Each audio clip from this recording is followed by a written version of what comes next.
Religion is a subjective term with a very blurry and contested definition depending on who is using it. There is no concrete definition for religion. When we hear the word, we should always think about what perspective people bring to the term.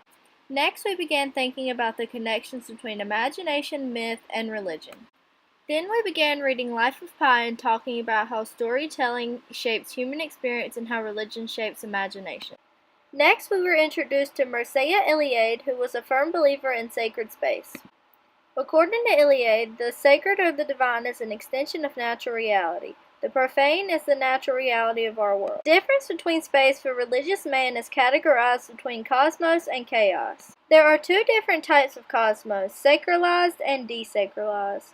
Next, we moved on to learning about Karl Marx and his conflict theory, which explores how societal struggles over power drives change. Then we were introduced to René Girard, who developed the theory of desire. The first stage in Girard's theory is mimetic desire and mimetic rivalry.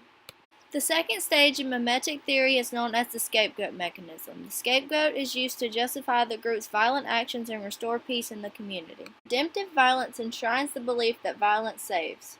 Next, we began to look at understandings of apocalyptic and post-apocalyptic. Lastly, we began looking at how religion relates to politics. Robert Asberg tells us that antebellum reformers had a tendency to apply religious imagination and passion to issues that most Americans considered worldly.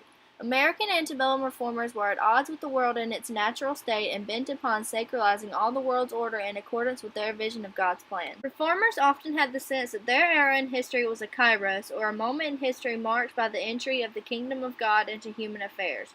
Reformers provided a sacred structure of meaning that helped redefine the nature and limits of civic virtue.